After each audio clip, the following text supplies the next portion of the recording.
Vamos lá, sabedoria do alto. Diga, sabedoria do alto. Eu tenho tanta coisa para falar, porque a Bíblia tem muitas coisas para falar. Eu até achei lá em casa, eu não sabia que eu tinha. A Bíblia de estudo da vitória financeira. Ai, meu Deus. Estava guardado um tesouro desse.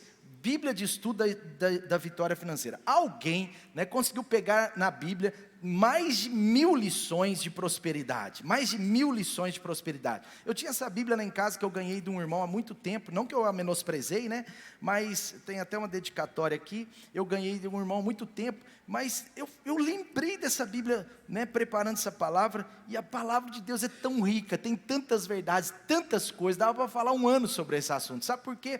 Porque Jesus falou muito sobre esse assunto. Sabe, Jesus falou, diga, Jesus falou. Não, diga mais alto, Jesus falou. Amém? Então, sabe o que acontece? Jesus, ele falou mais de prosperidade, mais de dinheiro, do que, às vezes, do que céu e inferno, por exemplo.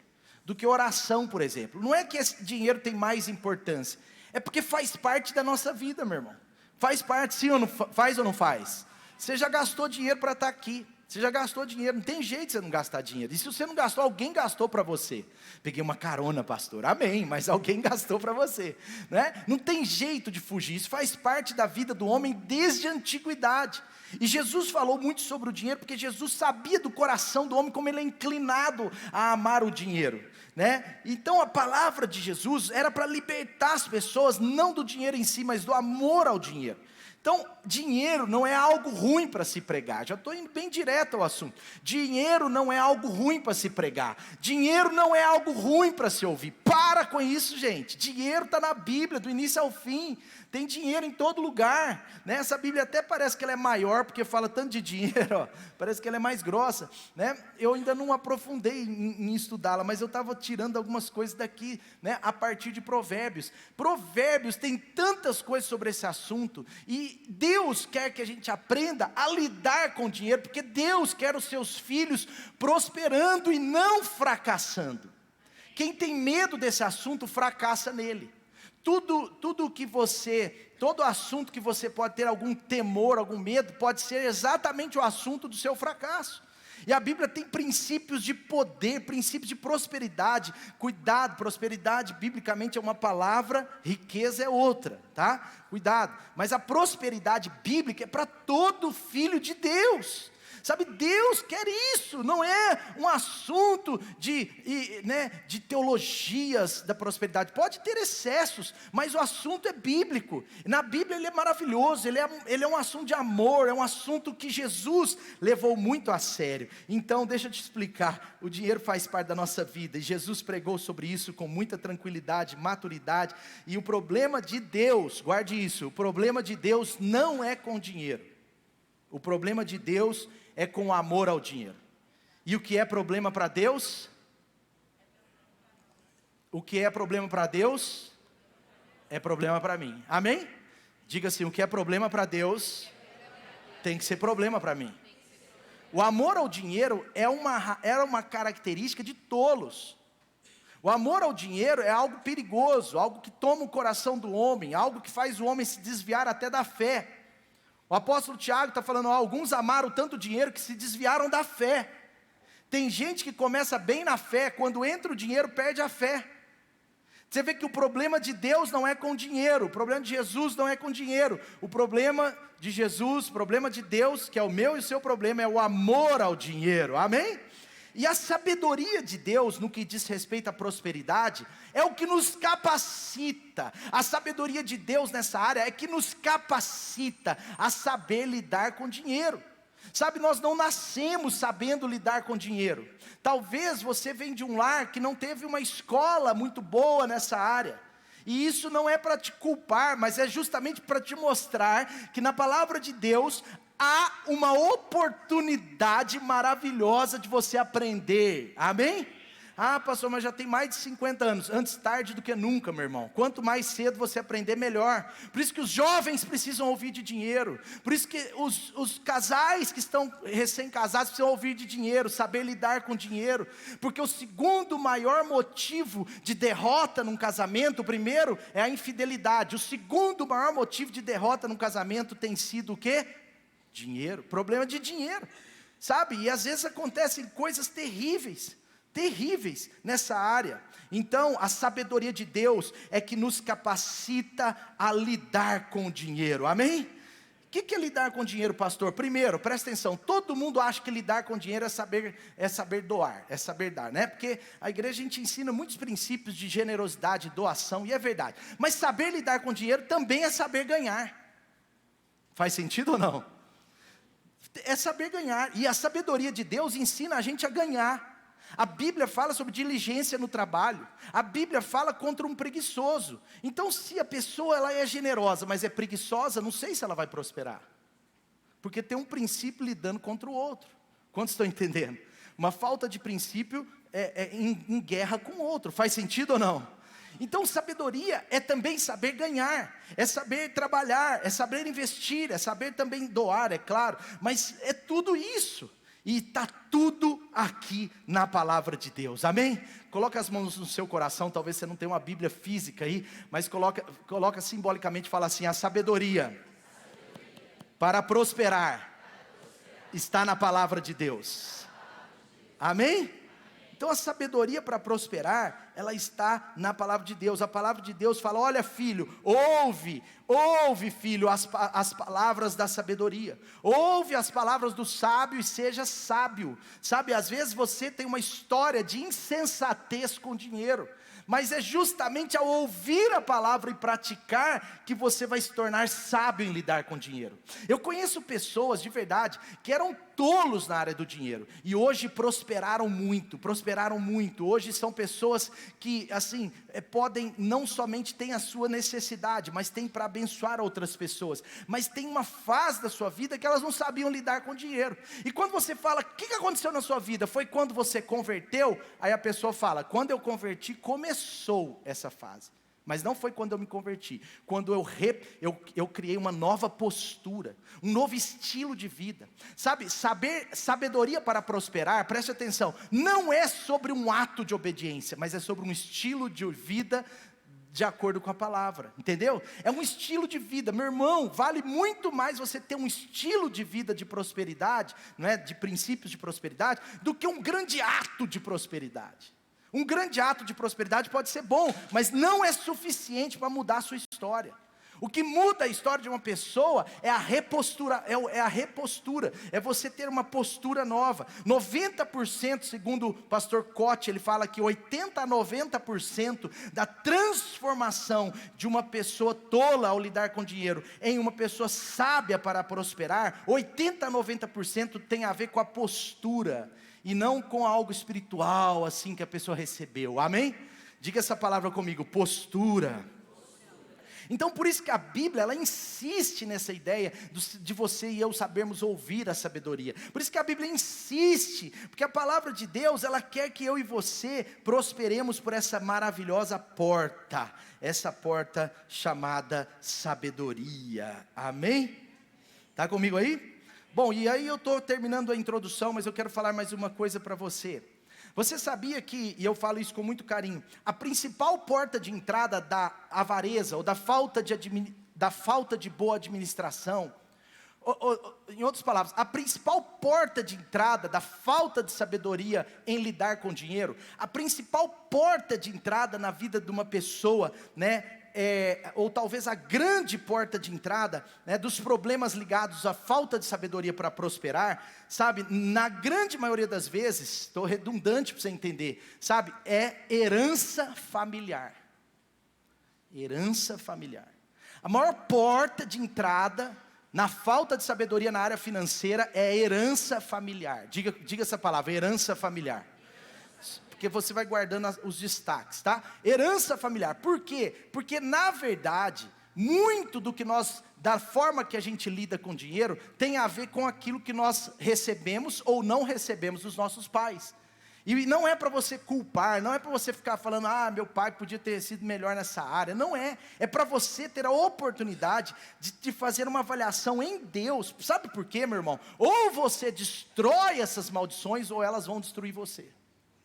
Ou você pisa na cabeça das maldições nessa área, que talvez foram uma escola do seu passado, ou essas maldições vão bagunçar seu futuro. Então, as maldições, meu irmão, profeticamente elas são quebradas no dia da sua conversão, mas você precisa criar a nova postura, a batalha, sabe, a perseverança por novos hábitos, por nova postura. Fala de novo, postura. Sabe, então eu quero trazer essa ideia para você, porque ou você acaba com as maldições do passado na sua vida, ou elas vão acabar com o seu futuro. E a oportunidade de Deus é maravilhosa. Você está numa igreja como a Light, que a gente prega sobre tudo, inclusive sobre recursos, é para mudar a sua história, porque nós temos histórias mudadas nessa igreja. Nós temos pessoas nessa igreja, muitas e muitas, dezenas de pessoas que tiveram as suas histórias na área financeira totalmente transformadas. Por quê, pastor? Porque começaram a ouvir, dar ouvido à sabedoria, e começaram a aplicar os princípios bíblicos da palavra de Deus, e agora começam a dar frutos. Depois de 2 anos, 3 anos, 5 anos, 10 anos, essas pessoas estão frutificando para a glória de Jesus. Eu conheço um casal, a pessoa não é aqui da igreja, né? Mas eu conheço um casal, né, muito amigo nosso, e a esposa, quando eles eram novinhos, né? Eles são amigos nossos há muito tempo.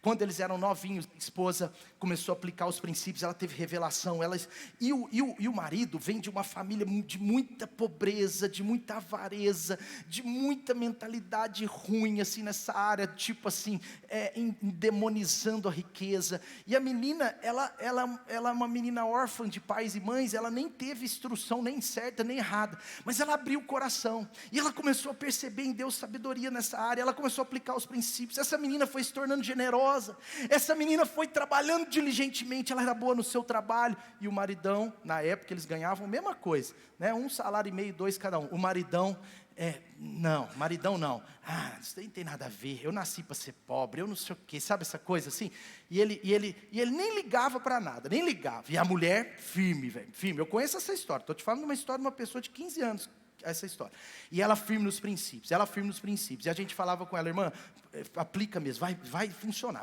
ela, eu sei, eu estou pagando um preço, mas no primeiro momento parecia que não ia funcionar. Essa menina, ela se tornou dizimista, ela era generosa, ela era diligente no trabalho, ela começou a estudar. Gente, essa menina fez uma faculdade pagando um alto preço. Sabe o que o marido dela falava? Não, a faculdade é metade do meu salário, vou fazer faculdade não. Não fez, não quis avançar não quis avançar não. E ele ficava, enquanto ela estava lá fazendo faculdade à noite, trabalhando de dia à noite, ele estava jogando videogame. Aí, não estou zoando não, é verdade. Aí beleza, aí ele entrou numa coisa, aí a gente falava uns trem para ele falava, não, eu não gosto disso. Não, isso é estresse demais, cara, não dá em nada. Está vendo, tem gente que tem faculdade e ganha R$500 a mais que eu, não quero não. Aí ele, sabe, o cara não quis nada. Resumida a história, essa menina aplicou o princípio. Hoje essa menina, ela tem um cargo de praticamente de diretoria numa empresa. Ela deve ganhar 30 mil por mês, pelo menos, sabe? E sabe o marido dela? Está lá, no mesmo salário de 15 anos atrás, com os mesmos problemas de 15 anos atrás, com os mesmos pensamentos de 15 anos atrás, e nem a vida da sua própria esposa frutificando, não significou para ele a libertação dele. E esse casamento é um casamento arrastado, difícil, porque o segundo maior problema de divórcios, depois de infidelidade, é problema de dinheiro. A mulher prosperou, eu não estou falando que mulher não pode ganhar mais que homem, eu estou contando um caso específico, amém? Sabe por quê? Porque funciona. Sabedoria para prosperar funciona. Aplicar princípios bíblicos funcionam. Amém? E nessa igreja aqui tem muitas pessoas que criaram novos hábitos e hoje sabem que estão vivendo um tempo de prosperar. Amém? Tudo bem? E agora eu vou passar para a parte que eu quero ministrar, mas antes eu quero te dizer uma coisa, com muito carinho, ouça isso, sabe o que eu tenho pensado esses dias? Já falei isso outro dia aqui, acho que num terça live. Tem hora que você tem que ter raiva de alguns fracassos na sua vida. Eu fico achando interessante a pessoa quando fala assim, essa área, pois não dei certo nessa área, fracassei, mas fazer o quê? Não, a área que você está fracassando, ou que você fracassou até aqui, você tem que ter raiva. Você tem que ter uma ira. Alguém disse que O vencedor de hoje é o perdedor que teve raiva ontem. Já ouviu falar? O vencedor de hoje é o perdedor que teve raiva ontem. Sabe, tenha uma certa raiva dessa área, não dessa área, do fracasso nessa área. Se você não venceu em tudo, pegue um ponto dessa mensagem, tenha a ira dele, não de você, né? Não de você, não é sobre você, mas é sobre sua postura. Porque às vezes, meu irmão, essa raiva é que te dá a energia que você precisa para viver um novo estilo de vida, amém? Vamos à palavra, amém?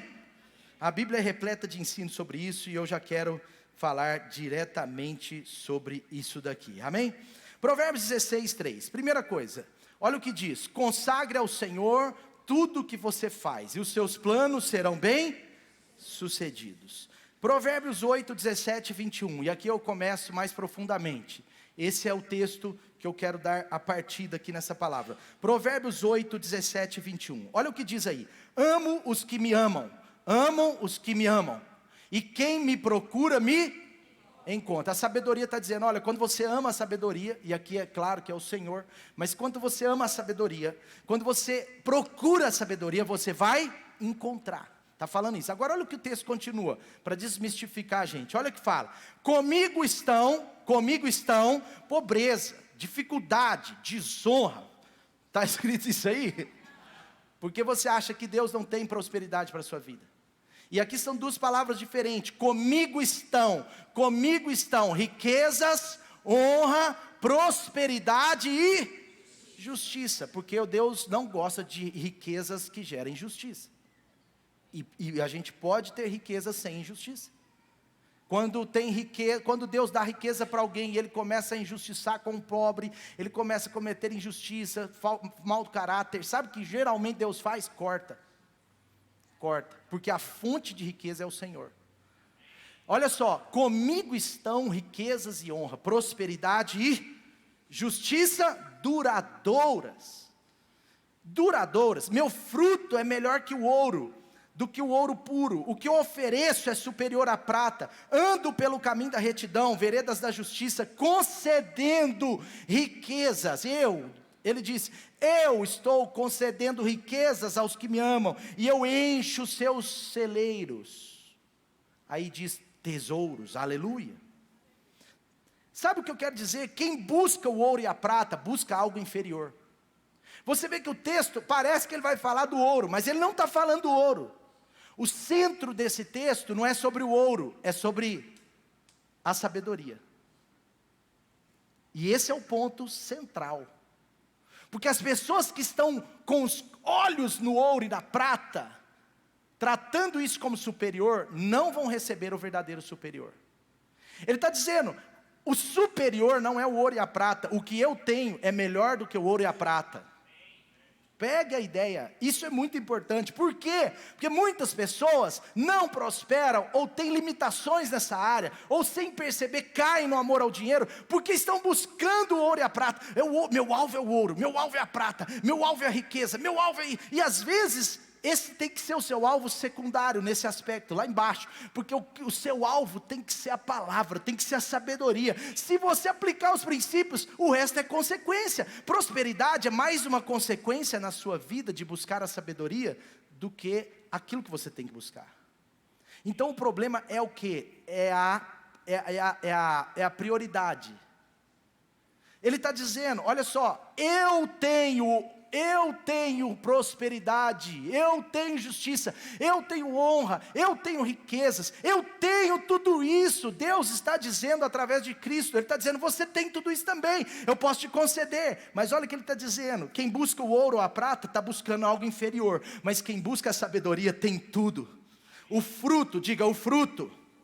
O resultado, fruto é resultado, meu irmão. O resultado da sabedoria é melhor do que o ouro e a prata. O que Jesus te oferece, o que Jesus me oferece, o que a palavra de Deus te oferece é muito melhor.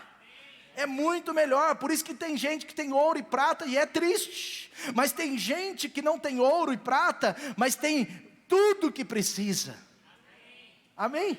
Prosperidade não é sobre você, prosperidade não é sobre você ter milhões, prosperidade é muito mais poderoso que isso. Tem gente que tem milhões na conta e não é próspero. Faz sentido? Tem, gente. Tem, infelizmente tem. É estranho, mas é normal. Porque a palavra de Deus está falando, você tem que buscar o que é melhor. Melhor. Provérbios 13, 21.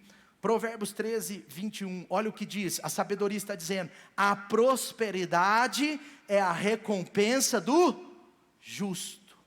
13, 21. A prosperidade é a recompensa do justo. Está certo? Então deve ser o 12, 21 ou 14, 21. Ah não, está aí, está certo. É porque essa versão está um pouco diferente. Os justos são recompensados com o bem. Na minha versão diz que a prosperidade é a recompensa do justo. Agora olha o 22. O 22 diz assim, o homem bom deixa herança para os filhos de seus filhos. Sabe, a prosperidade, ela faz isso com uma pessoa. Você chega na sua velhice, você vai ter alguma herança para deixar, não só para os seus filhos, mas para os seus netos. Mas vamos à palavra então, aos pontos que eu quero trazer para você. Como adquirir essa sabedoria para prosperar? Né? Sabedoria para prosperar. Como adquirir? Primeira coisa que você e eu precisamos vencer, primeira coisa que eu e você precisamos para prosperar. Primeira coisa, diga comigo, vencer a preguiça. Ah, pastor, agora você não está falando comigo. Eu trabalho todo dia, eu saio de casa todo dia. Eu trabalho 8 horas por dia, eu trabalho 6 horas por dia, eu trabalho 4 horas por dia, eu trabalho 12 horas por dia. Meu irmão, presta atenção. Preguiça não é sobre quanto você trabalha. Porque, biblicamente, o preguiçoso tem a ver com outras coisas. Uma pessoa pode trabalhar 8 horas por dia e ela pode estar infectada ou influenciada por um espírito de passividade. Que ela trabalha 8 horas por dia há anos, mas não sai do lugar. A preguiça pode ser, em alguns casos, eu vou mostrar para você, pode ser a falta de querer crescer. A preguiça pode ser outras coisas. Preguiça não é você só ficar deitado e dormindo, isso também é preguiça, mas não é só isso. Veja, Provérbios 19, 15, fala assim, a preguiça faz cair em sono profundo. A preguiça faz cair em sono profundo, e a alma indolente vai passar fome.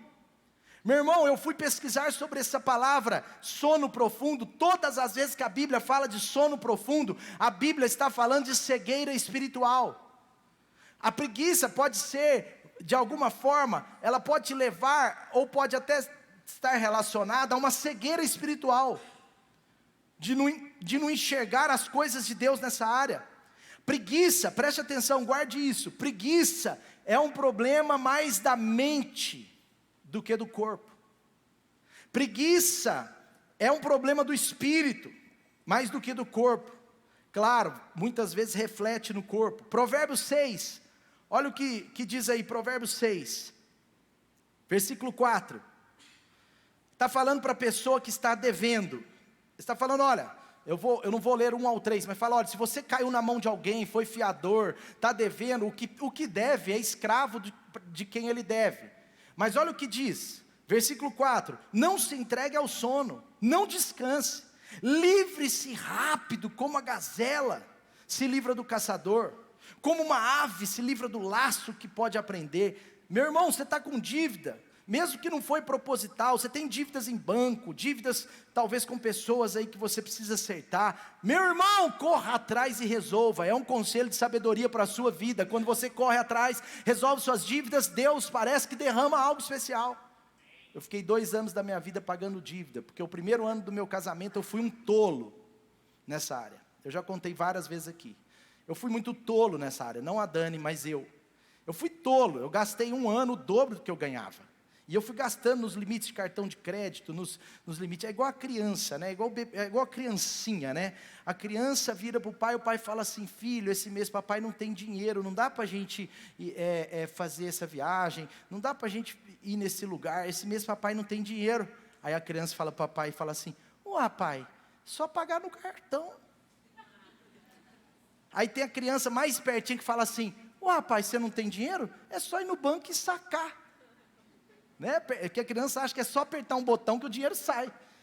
Vai sair do cheque especial, mas sai. Sai, meu irmão, vai lá e aperta o botão, sai. Mas amanhã está menos 500.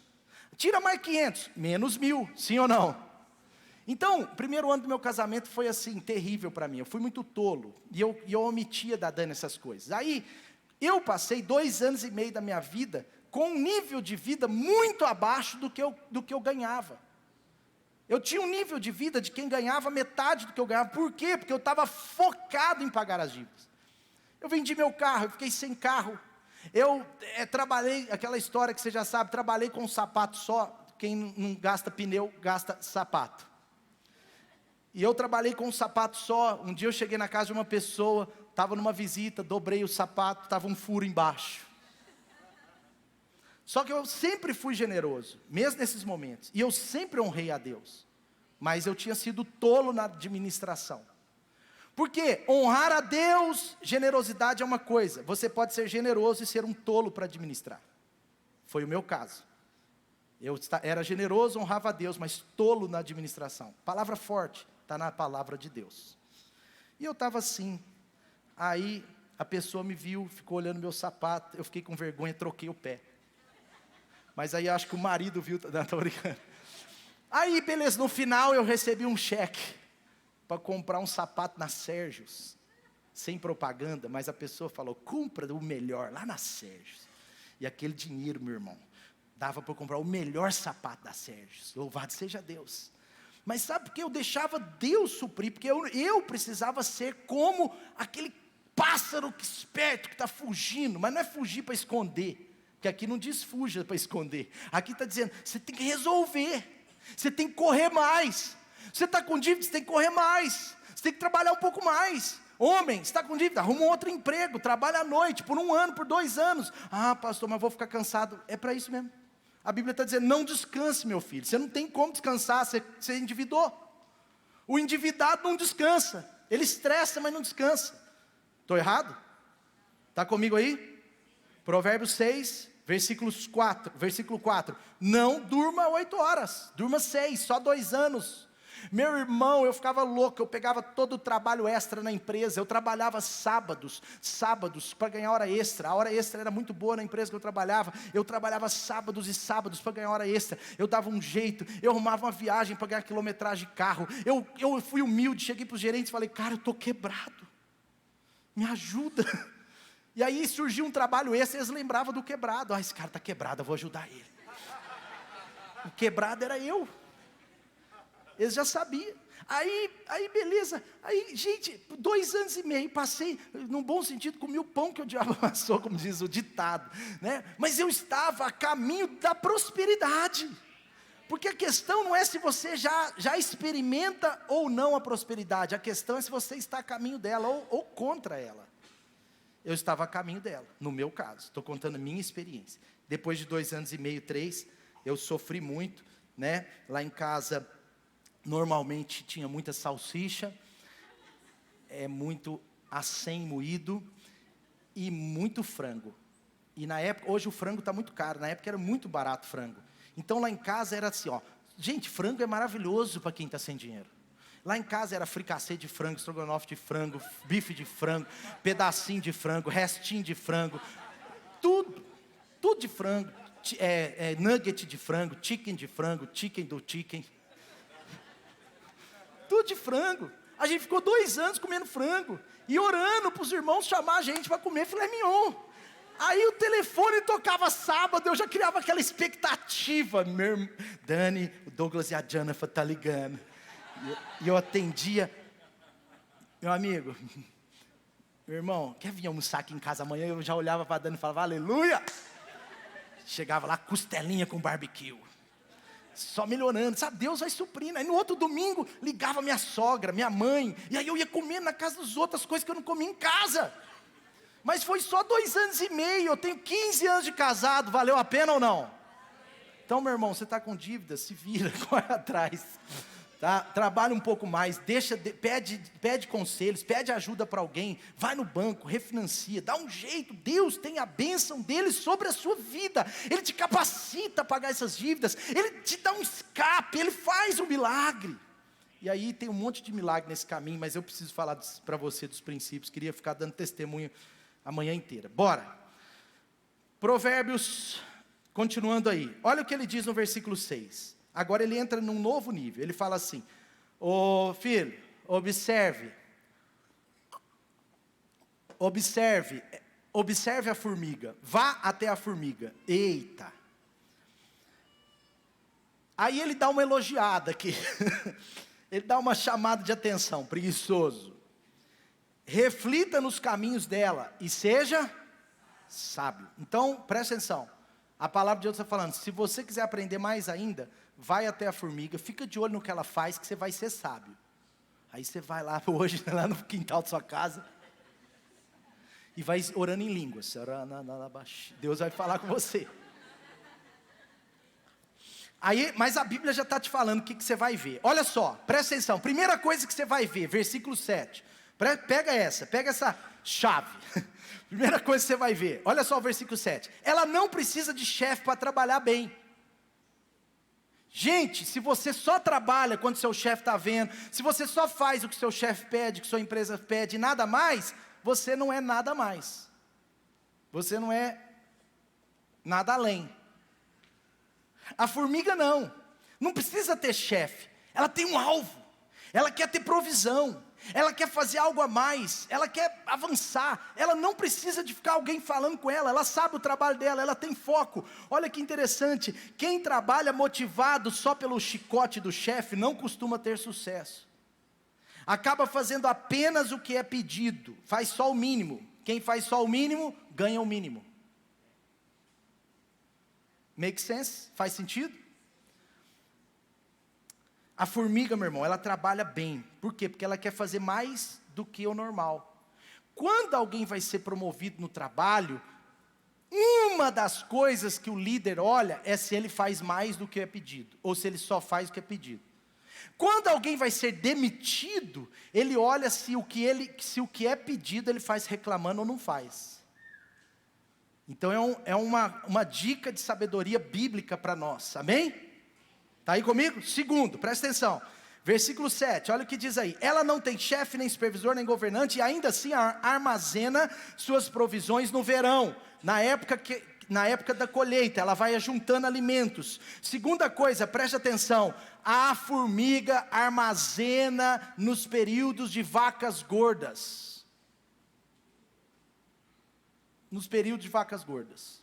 Uma vez eu entrei dentro de um táxi, na época não tinha Uber, eu entrei dentro do táxi, ele falou assim, eu tiro 15 dias de férias por ano, em janeiro. Eu falei, em janeiro, né? Aí eu falei, em janeiro é tudo mais caro, né? Eu gosto de sair de férias em setembro. Ele falou assim, não, mas presta atenção, novembro e dezembro, o táxi ganha o dobro, roda o dobro, porque o povo tem mais dinheiro, na época. E ele falou assim, novembro e dezembro eu trabalho 14 horas por dia. Por quê? Porque eu ganho muito dinheiro em novembro e dezembro. Mas janeiro o povo sai de férias, a cidade fica vazia, eu não ganho dinheiro. Então eu tenho que sair de férias em janeiro. Sabe, tudo na vida você tem que pensar, meu irmão. Ele está dizendo, a formiga ela pensa. Ela está falando, peguei a onda. Tem gente que é assim. Eu conheci um irmão, ele era pedreiro, não é daqui da igreja, ele era pedreiro.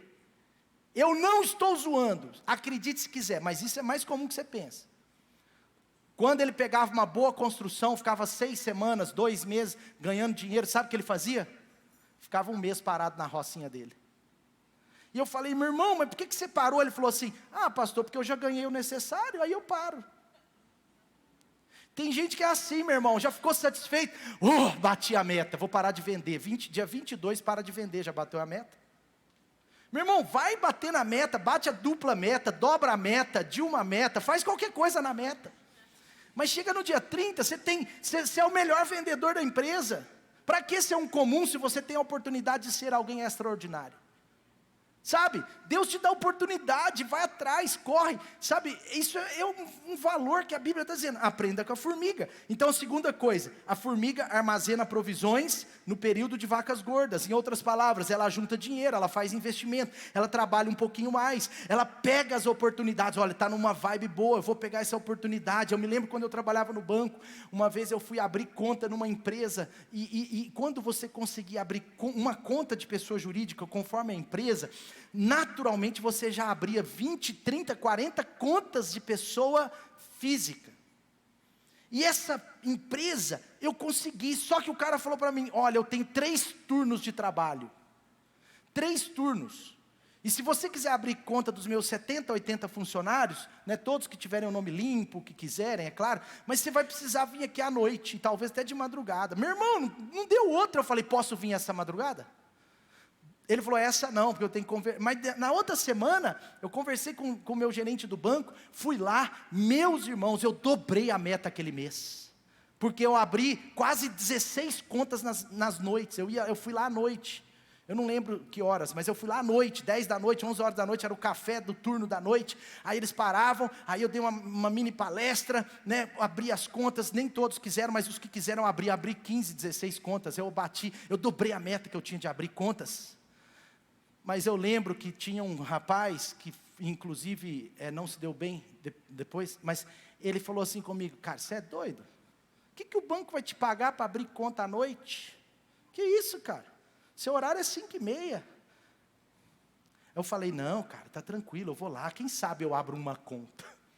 Abri 15.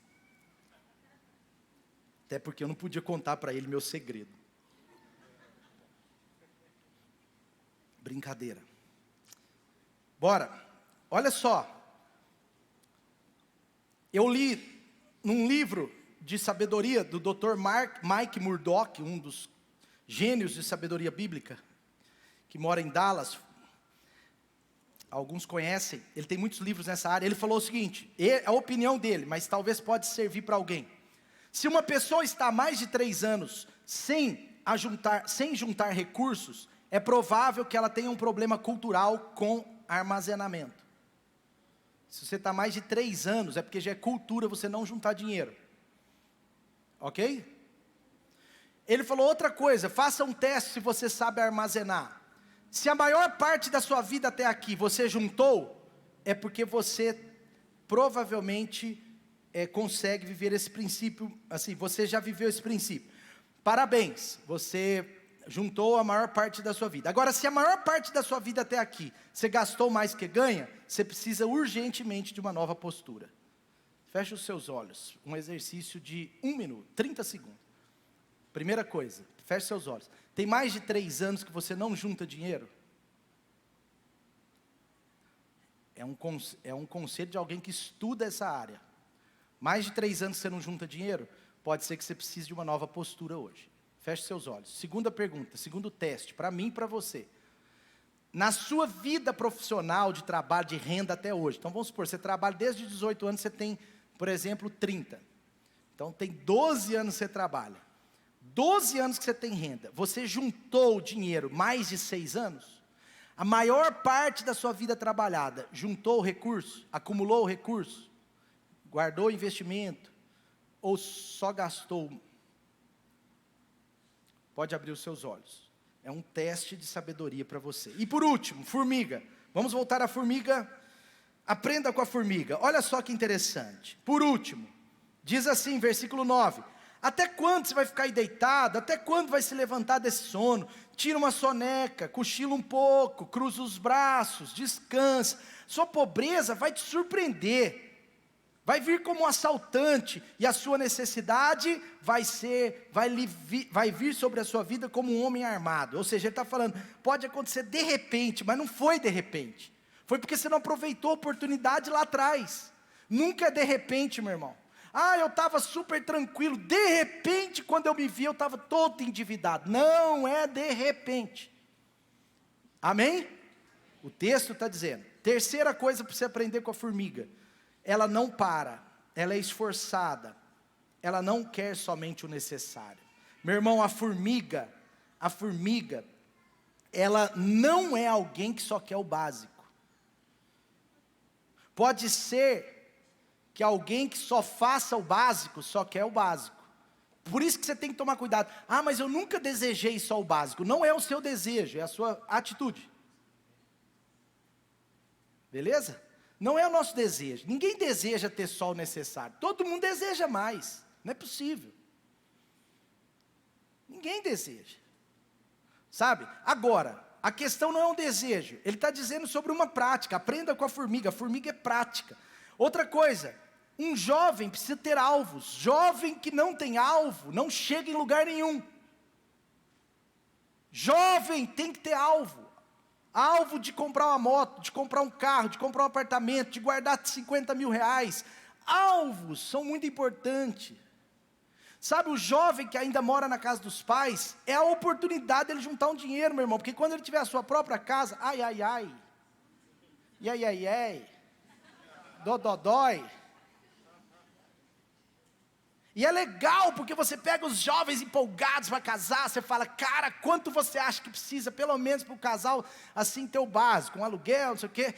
Alguns estão absurdamente sem noção. Ah, pastor, eu acho que se eu ganhar uns 1.500, mais uns 1.500 dele, dobra. Mas onde você quer morar, minha filha?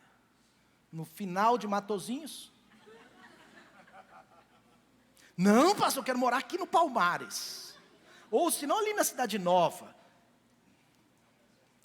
Então isso daí é só seu aluguel, meu irmão. É caro assim, pastor? Eu falei, você nem olhou. Quanto seu pai paga de energia? Ah, não sei, pastor, deve ser uns 80. Aí eu pergunto, tem chuveiro na sua casa? Tem, pastor, chuveiro, eu fico meia hora lá. Então seu pai paga 280. Sim ou não? Faz sentido ou não, meu irmão? Tem ar-condicionado na sua casa? Tem, pastor. Então é 580. Está entendendo? Então, assim, às vezes, o jovem tem que ter alvos, porque é sobre isso, cara. Sabe, pode ser que alguém não está crescendo profissionalmente, enfim, etc, etc, etc. Mas vamos seguir em frente, eu não posso falar muito mais sobre a preguiça. Diga comigo, vencer a preguiça. Provérbios 24 diz, o preguiçoso não ara a terra na estação própria. Aí na época da colheita, ele quer a colheita. Está vendo? Não é um problema de hoje, meu irmão. A falta de hoje, geralmente é um problema de ontem. E o seu problema sendo resolvido hoje, você vai ter uma colheita poderosa amanhã.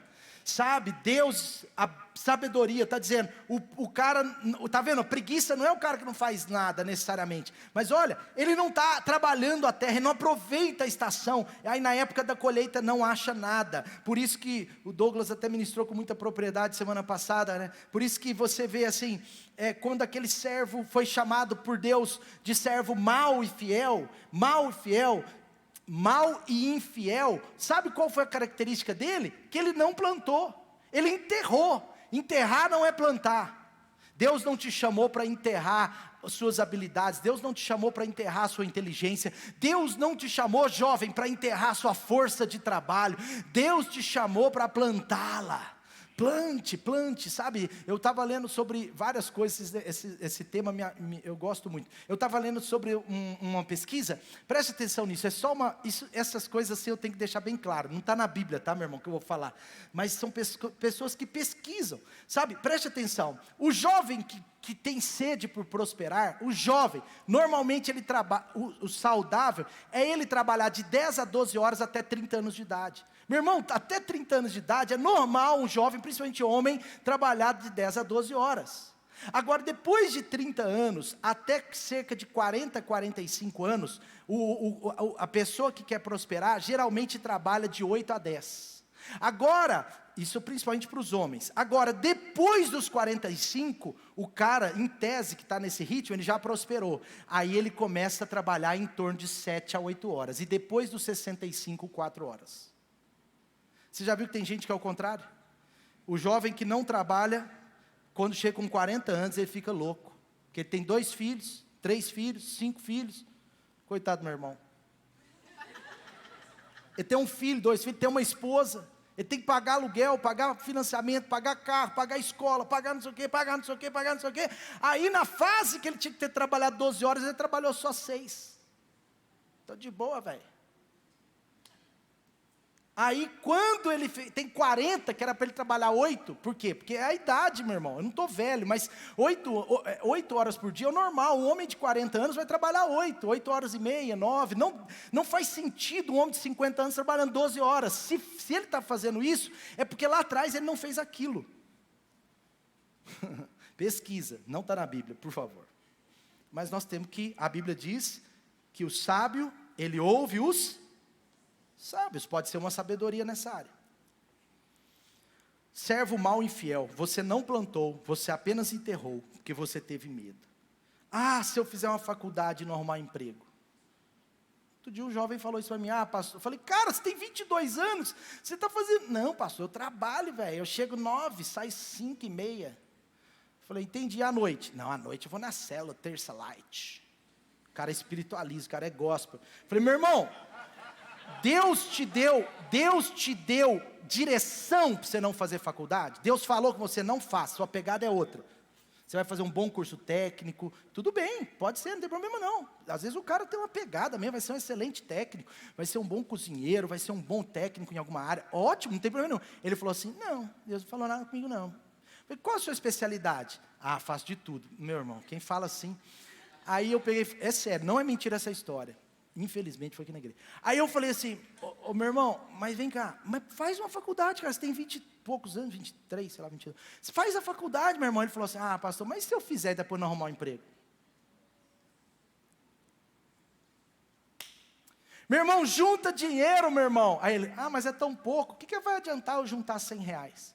Põe na calculadora, R$100, 12 anos, dá 25 mil, com os juros. Vai adiantar alguma coisa. E o problema não é os R$100, é a cultura.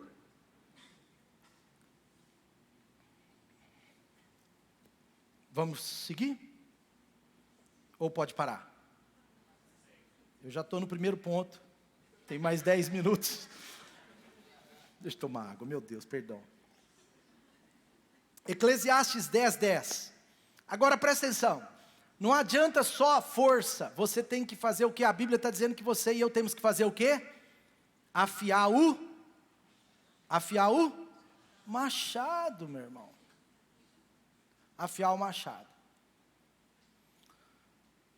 Eclesiastes 10:10. Desculpa, falei provérbios. Eclesiastes 10:10. Salomão, ele está escrevendo, ele está dizendo, se o machado estiver cego, a lâmina não for afiada, vai ser preciso golpear com mais força. Por isso que tem gente que tem que trabalhar mais para ganhar o mesmo. Que às vezes precisa de uma chave que vira e muda tudo. Por exemplo, eu fiz auditoria numa empresa que nunca tinha sido auditada. E nós chegamos nessa empresa, ela produzia 11 peças automotivas. É uma empresa que cresceu muito rápido. E eles cegamente produziam 11 peças automotivas para as montadoras de veículo. 11 peças. Aí nós fizemos o custeio de 11 peças. 2 peças davam prejuízo.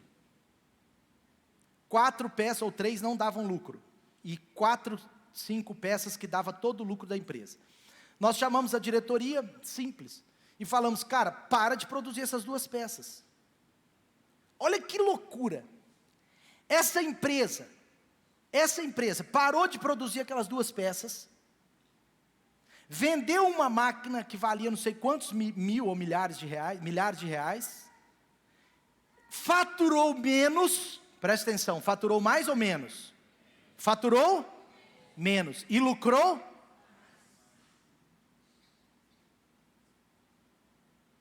Pede para Deus. Deus, eu preciso de sabedoria. Não é porque você vai pedir, Deus, eu quero trabalhar só 4 horas por dia e ganhar o dobro. Não é isso. Mas você vai falar para Deus, Deus, eu preciso afiar o machado. O que é afiar machado para você? Às vezes é uma especialização que você tem que fazer. Afiar o machado para você, às vezes querer ser o líder da área que você trabalha. Afiar o machado para você é querer ter algum cargo lá no público, onde você trabalha, se for público. Afiar o machado para você pode ser mudar de área. Mas às vezes é uma coisa que acontece na nossa vida que alarga as tendas da prosperidade. Amém? Sim ou não? Então, pessoas prósperas não são as que trabalham loucamente. Elas trabalham muito sim, mas não é loucamente. Porque muito esforço sem perspectiva de sucesso pode ser um fracasso. Muito esforço só fazendo, pode não levar a nada. Pode, ok? Tudo bem? Segundo, sabedoria para prosperar. Como adquirir sabedoria? Primeiro, nós falamos sobre vencer a preguiça, sobre um trabalho diligente, né? Segundo, vamos seguir, tá? Aliás, o segundo é esse: mãos diligentes para o trabalho. Diga, mãos diligentes para o trabalho. Olha só o que está dizendo em Provérbios 12:10. Vou ser bem rápido. Justo cuida bem dos seus rebanhos. Quem trabalha a sua terra vai ter fartura de alimento, mas quem vai atrás de fantasias não tem juízo. Está aí Provérbios 12, versículo 11. Quem trabalha a sua terra terá fartura de alimento. Terá comida com... Mas quem corre atrás de fantasias... Meu irmão, preste atenção. Tem muito crente caindo na historinha carochinha dos 5% ao mês. Perdendo tudo. Porque é tolo. Não leu. É triste isso, meu irmão, mas dá dó. Eu não estou dizendo, aqui na igreja já aconselhei vários casos. Mas isso é um problema. Porque a Bíblia está dizendo, cara, não tem fantasia, a vida é assim. Você trabalha e o dinheiro vai vir, fruto do seu trabalho. Ou é herança, ou é trabalho. O que vem disso, você tem que ter 3 pés atrás. Sabe o que é 3? É os seus 2 mais um da sua esposa, pelo menos. Sabe, meu irmão, o que tem de gente perdendo, como que é o golpe? É simples o golpe, é simples. Eu prometo 10% ao mês. Que isso? Se eu aplicar no banco é 1%, 10%, aí o cara fala, põe 10 mil aqui, aí o cara chama isca isso, aí ele faz a isca, você põe 10 mil lá, passa 2 meses, cai na sua conta 12 mil, você fala, tá vendo? Paga, aqui 12 mil, ganhei 2 mil, fácil. Aí o que você faz? O que a pessoa faz? O que ela faz? Agora ela aplica 30.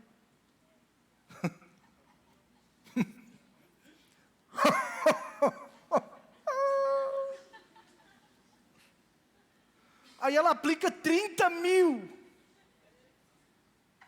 Aí passa um mês, a empresa lá, fake, de colarinho branco, manda um extratinho de 33. Olha lá, meu extrato. E manda uma mensagem assim, você quer pegar?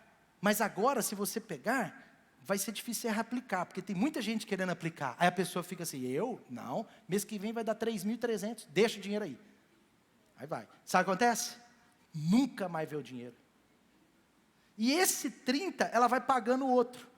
É óbvio, gente. Esse golpe não é de hoje não, só que hoje está mais rápido. Esse golpe é antigo, pirâmide. Cuidado com o sistema piramidal. Não existe, gente, nada, a Bíblia chama de fantasia. Cuidado. Golpes de carro, golpes de casa, dá o dinheiro aí, porque senão você vai perder esse imóvel. Meu filho, eu perco, mas eu não dou um dinheiro sem contrato.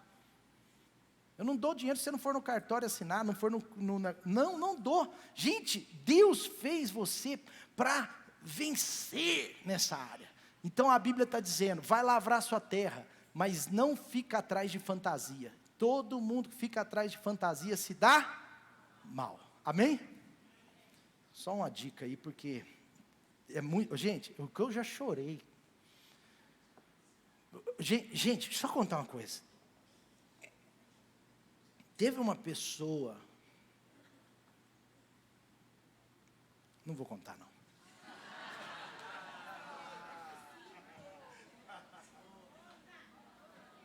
Não, mas é porque é muito triste, Vamos seguir em frente.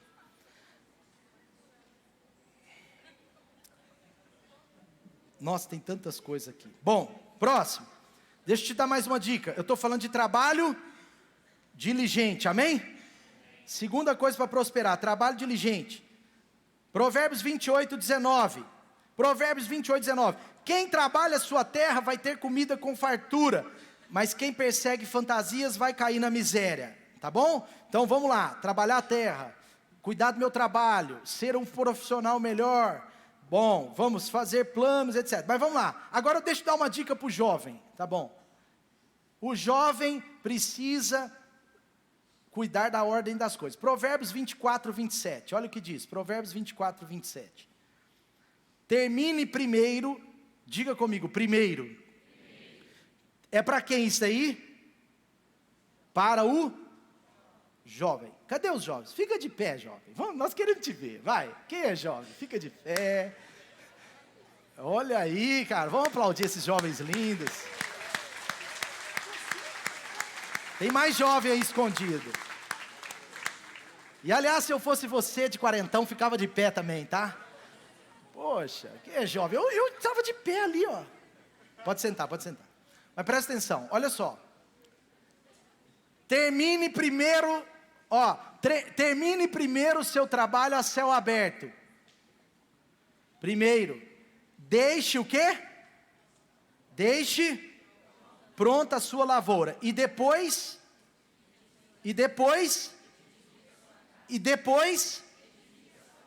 deixa eu traduzir para você. Jovem, trabalhe, tenha alguma coisa primeiro, depois você casa. Por quê? Quem quebra esse princípio, é um pecado, está tudo errado. Não, meu irmão, não é isso.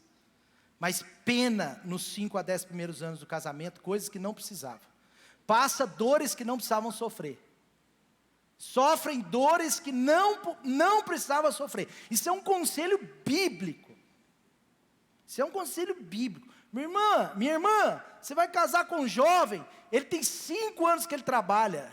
Ele não tem nada, nem uma moto, nem um carro, nem um dinheiro guardado. Minha irmã, manda ele construir a lavoura. Fala assim, você quer que eu seja sua? Então eu te dou 1 ano para você mostrar a postura nova. Pronto, acabou.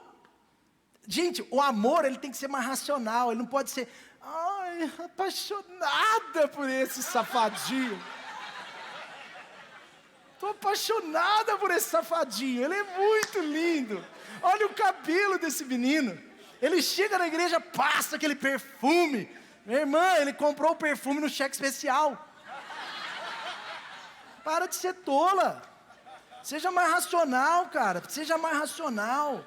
Às vezes ele está cheiroso por fora e fedendo na conta corrente. A conta corrente está um fedor de enxofre. Mas está cheirosão.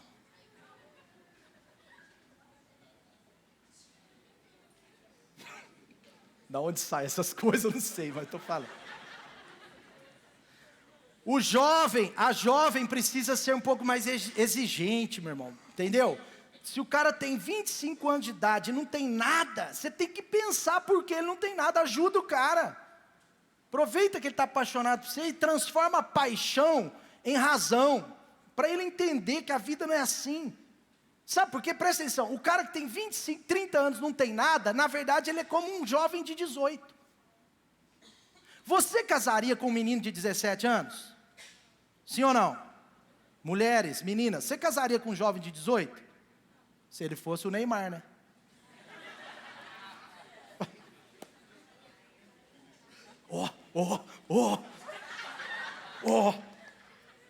Casa amanhã, vem, meu amor.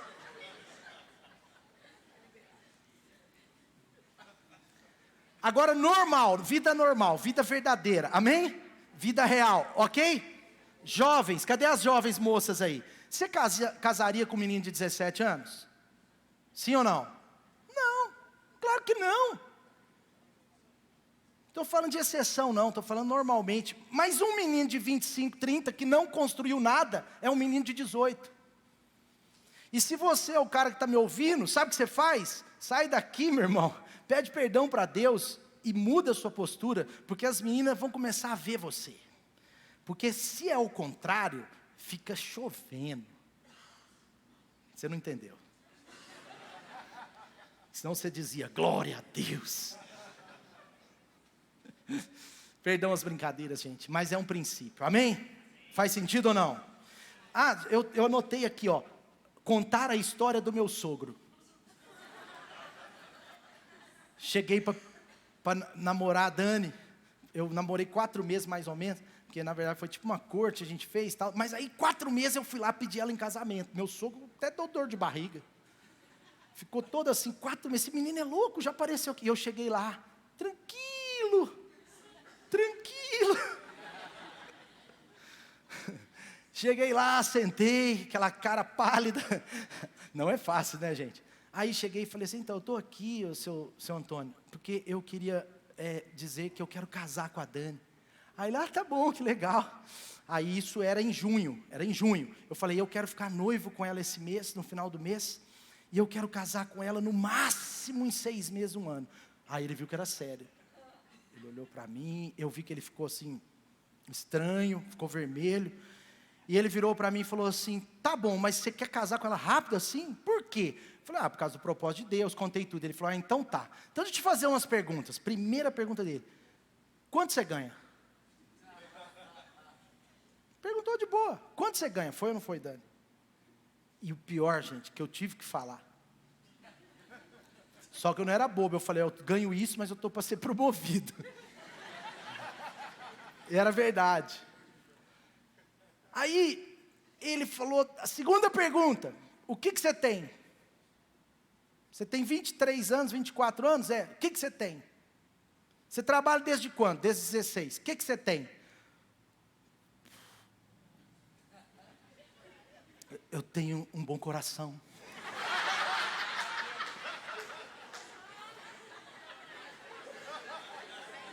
Eu tenho amor para dar e vender. Eu tenho a maior paixão pela sua filha. Não, meu irmão. Não, ele estava perguntando o que eu tinha. E meu sogro, meu irmão, é um homem próspero. Não é rico, não. Ele é um homem próspero, mas ele tem a cabeça certa. Por quê? Porque é a filha dele. Aí eu peguei e falei, eu tinha um carro.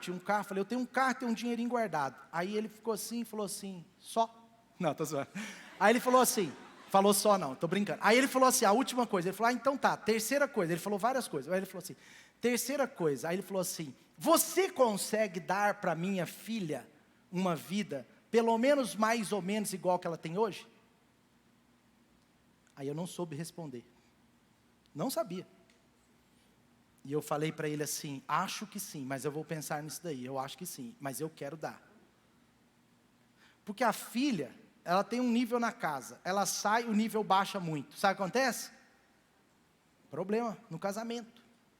Não está errado, isso é lógico. Amém? Tá aí a Dani. Aí ela foi lá em casa, nós fomos conversar com meu pai olhou para ela. Nós vamos ficar noivo, pai, você abençoa a gente. Ele, agora meu filho, agora. Nem perguntou nada para ela. Devia perguntar, quanto você ganha?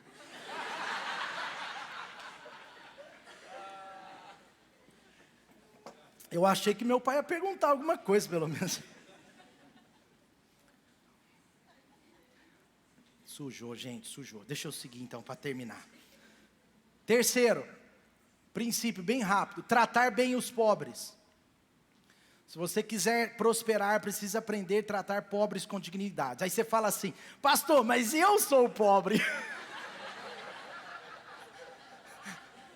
Esse é o problema do brasileiro. Faz piada com a desgraça. Mas eu sou pobre, pastor. Meu irmão, presta atenção, de verdade. Sabe quem é o pobre? Aqui a Bíblia está dizendo, sabe quem é o pobre? É quem é mais pobre que você. Se você ganha 30 mil, quem ganha 10 é o pobre, é o seu pobre. Amém ou não? Sim ou não? Faz sentido? Se você ganha 10, o seu pobre pode ser o que ganha 3. Se você ganha 3, o seu pobre é o que ganha um salário mínimo, entende? Só estou dizendo assim, razoavelmente. O pobre, a Bíblia quando ela fala o pobre, não é o pobrezinho, é o mais pobre. Deus nos chama para servir a vida deles. Então, por exemplo, todo mundo que trabalha para você, se é gerente, é diretor, é dono, nunca explore as pessoas, abençoe as pessoas, converse com as pessoas, ajude as pessoas. É claro que cada cargo, que cada função tem uma remuneração, mas se a sua empresa, você é cristão, paga abaixo do mercado, você tem que pensar se está certo. Porque a Bíblia diz, a sabedoria diz, aquele que oprime o pobre, está arrumando problema com Deus, né? Então assim, nós temos uma senhora que faz faxina na nossa casa, e comparado a mim, nesse aspecto ela é pobre, mas ela é próspera. Mas sabe de uma coisa? Todo ano ela pede um aumento, todo ano eu dou aumento para ela. Tem coisas boas lá em casa, eu dou para ela, eu divido coisas com ela, eu viajo, trago um presentinho para ela, e ela se sente assim, eu já vi que ela se sente bem de trabalhar lá em casa. Ela se sente bem.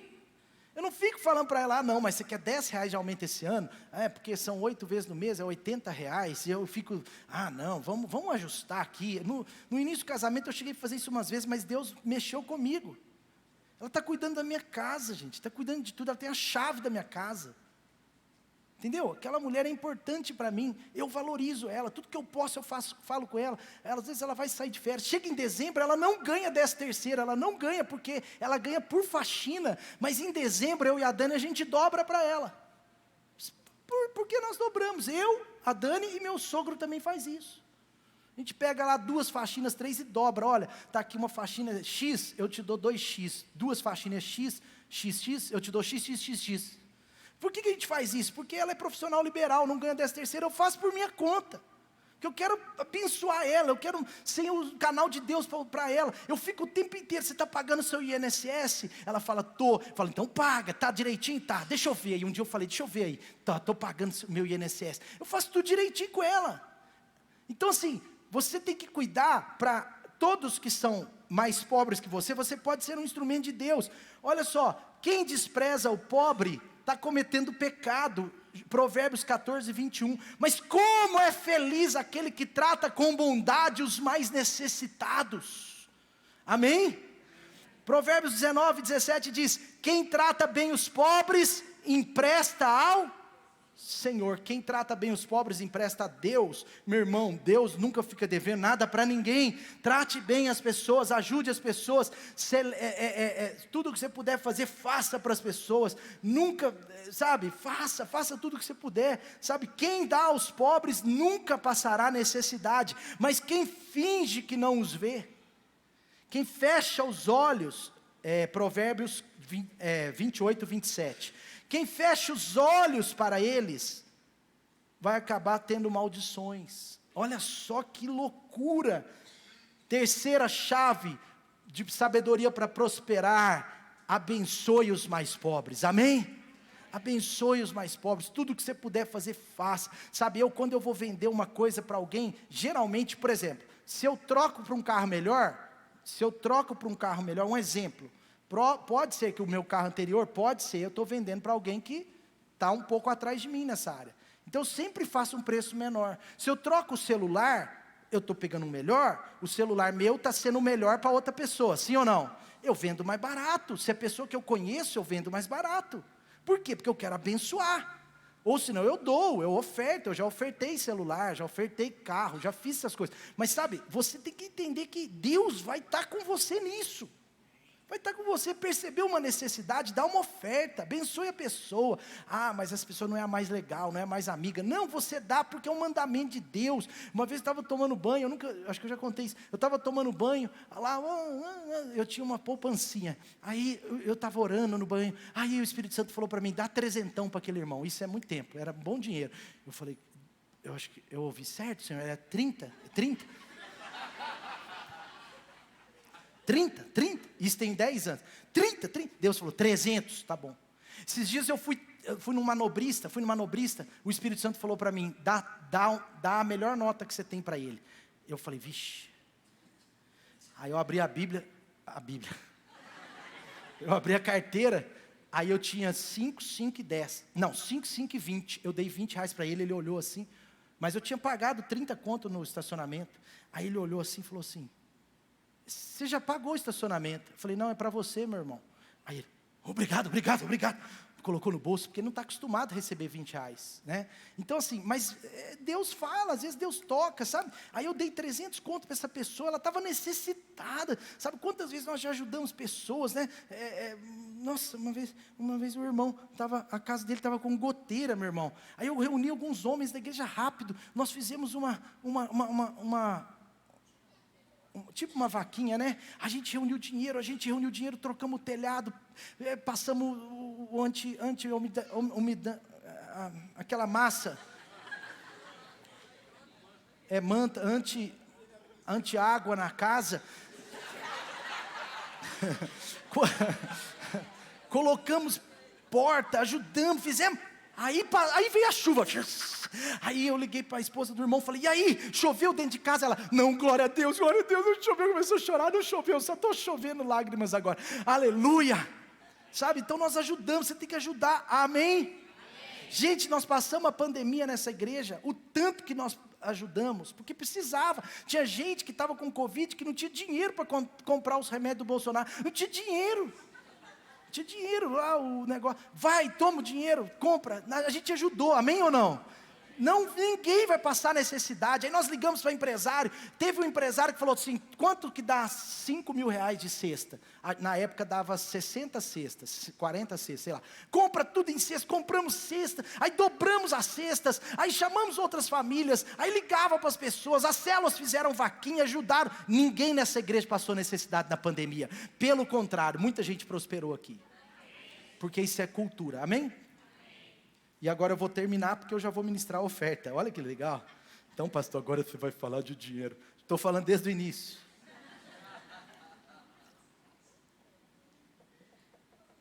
Provérbios 11, 24. Provérbios 11, 24. Há quem dê generosamente e vê aumentar as suas. Outros, então tem dois times. Há os que dão generosamente e a riqueza aumenta. Há os que retêm o que deveriam dar e sua riqueza diminui, amém? Então ou nós somos do time que dá generosamente, ou nós somos do time que retém. Ou a gente entrega, ou a gente retém. Um time de cá vai prosperar. E sabe qual é o problema desses textos? Presta atenção, é que muitas vezes não acontece de repente. O cara não é generoso, retém, aí alguém fala, vai cair um raio na cabeça dele, olha lá. Vai destruir a casa dele, vai tomar a multa da faixa dupla, R$1.000, é o devorador. Não é assim, meu irmão, porque sabedoria para prosperar é sobre um estilo de vida, não é um ato isolado. Quando passa-se 5, 10 anos, aí você vê o resultado, ou a pobreza, ou a melhoria. O generoso, versículo seguinte, o generoso prosperará, quem dá alívio aos outros. Então preste atenção, tem uma promessa, meu irmão, a palavra de Deus funciona, e preste atenção, a palavra de Deus ela funciona na vida dos que creem, mas também vai funcionar na vida de quem não crê, porque ela é viva, ela é verdadeira, ela não é relativa, princípio funciona para todos. A grande maioria desses homens muito ricos, a grande maioria, para o bem ou para o mal, mas são homens generosos.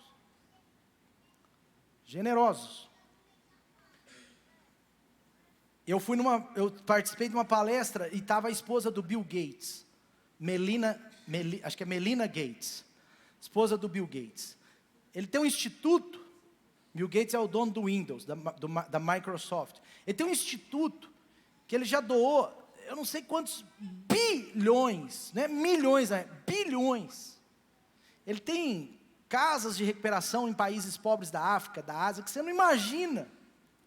São homens generosos, porque a Bíblia está dizendo, a generosidade traz mais, amém ou não?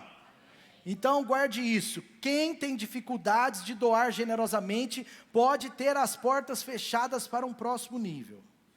Então quarto, e agora o último, Provérbios 3, versículo 9. Honre o Senhor, diga comigo, honre o Senhor. Com todos os seus recursos. Quem está dizendo isso? Sabedoria. Jesus, honre o Senhor com todos os seus recursos, e com os primeiros frutos de todas as suas plantações, e os seus celeiros ficarão plenamente cheios, e os seus barris transbordarão de vinho. Preste atenção, meu irmão, honrar a Deus é entregar tudo, e também entregar sobre tudo. Por que eu estou dizendo isso? Pastor, existem muitas formas de entregar a Deus, de honrar a Deus, sim, mas a honra a Deus pela palavra de Deus passa pela área financeira. A honra a Deus passa por essa área. Pastor, o que é honrar a Deus? Deixa eu te explicar. Honra é sobre posição. Agora vai além de generosidade, porque algumas pessoas, todos que honram a Deus costumam ser generosos, mas tem pessoas generosas, mas que têm dificuldade de honrar a Deus, porque é uma revelação no nível superior, por isso que eu deixei por último. Uma pessoa que não conhece a Deus, um ímpio, uma pessoa que ainda não crê em Jesus, pode ser um generoso, pode ou não? Pode, tem pessoas que não conhecem a Deus e são generosas, e o princípio funciona, elas são abençoadas por Deus, Deus faz com que essa pessoa cresça. Eu conheço empresários generosos, eu conheço artistas generosos, músicos generosos, pessoas de fora generosas. Eu já tive chefes no trabalho que não conheciam a Deus, eram homens muito generosos, e Deus os abençoava. Agora preste atenção, honrar a Deus é o nível maior, é o nível mais top que tem, mais profundo da sabedoria para prosperar. Honre a Deus com todos os seus recursos, honre a Deus, sabe, a palavra fala muito sobre honra, eu não tenho como ler agora, mas eu quero te dizer, o que é honrar? Preste atenção, é colocar Deus na posição correta. A honra tem a ver com a posição de Deus no seu coração. Então, por exemplo, quando nós dizimamos e ofertamos primeiramente a Ele, nós estamos colocando Ele nessa posição. Então, com muito carinho eu te digo, honrar a Deus depende da posição que Ele tem na sua vida, e às vezes a posição que Deus tem na sua vida, também é a posição que Ele está no seu orçamento. A posição do dízimo na sua lista de compromissos financeiros, a posição da sua oferta na hora que você vai ofertar num culto de celebração, ou mesmo durante a semana, ou na terça light, a posição da oferta, o valor que você dá, aquilo que você coloca no seu coração, por isso que tudo tem a ver aqui dentro, isso fala da posição de Deus. Então, meus irmãos, Deus, Ele fala sobre isso, não é uma maldição, não é uma coisa que Deus está falando, eu vou te matar, não é, mas Deus está dizendo, cara, tem um princípio, honre a Deus, honre a Deus, honre a Deus com tudo que você tem, honre a Deus com a sua renda, faça Deus ser a posição de honra no seu orçamento, e aí vai acontecer algo extraordinário, Deus vai fazer com que os nossos celeiros sejam cheios. Eu nunca vi uma pessoa fiel a Deus, dizimista constante, passar necessidade, nunca vi. Pode ser temporária, até eu mesmo já passei, mas assim, uma vida de necessidade, uma situação, não, pelo contrário, você vê milagres, você vê os celeiros cheios, você chega na casa de alguém que honra a Deus, você percebe honra na mesa, você percebe honra na mesa, no falar das pessoas. Quem honra a Deus tem um falar diferente, tem uma postura diferente, sabe, Deus nos chama a honrar a Ele com as nossas contribuições, e isso é um caminho de prosperidade, não é coisa do Velho Testamento, meu irmão, é princípio, é eterno, como o Lucas e o Douglas já ministraram várias vezes, né? Eles ministram muito bem sobre esse assunto, né? Alguns até estão apelidando Douglas, eu falei para parar com isso, não é para falar isso, viu, irmãos, mas... Viu, pastor Lucas, para de apelidar o Douglas de Malaquias, mas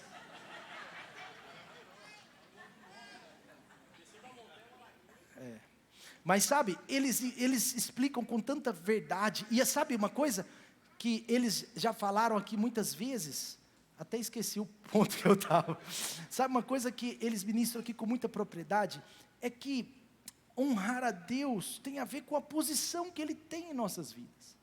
Meu irmão, o dízimo é quando você dá, colocando Ele em primeiro. Eu lembrei o que eu ia falar, não é sobre lei.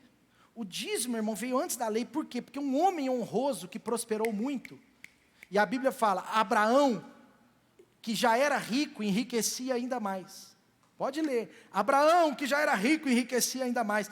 Os dois homens mais honrosos na Bíblia a Deus, depois de Jesus, é claro, que era o próprio Deus, mas era filho, depois de Jesus, para mim, é Abraão e Davi. Sabe por que Abraão deu tudo a Deus? Sabe quando que Abraão deu tudo? Quando ele deu Isaac. Quando ele deu Isaac, ele honrou a Deus com todos os seus bens. O maior bem de Abraão era o seu filho. Mas Abraão também honrou a Deus com seus bens, porque quando ele chega daquela batalha, a Bíblia diz que Abraão lhe deu o dízimo de tudo. Ele tira 10%, ele entrega ao Senhor. Não era sobre o dinheiro, era sobre a posição de Deus. Quando você dizima, não é dinheiro, é posição. Não é dinheiro, é o seu coração. É que está na expressão do dinheiro, porque honra a Deus passa pela área financeira da nossa vida. Amém? Então o meu desafio para você, honre a Deus. Você vai ver a bênção de Deus na sua vida, na vida dos seus filhos. Você vai ver os seus celeiros estarem mais cheios. Você vai ver a promessa bíblica cumprir na sua vida. Sabe, não é um princípio Velho Testamento, é um princípio. Princípio não é velho, não é novo, princípio é eterno. Começou em Abraão, passou por Malaquias, sim. Ali tem uma parte mais dura, por causa que era para aquele povo, mas era um princípio. Esse princípio continua. Jesus disse para os fariseus, para os religiosos: olha, vocês têm que dar o dízimo sim.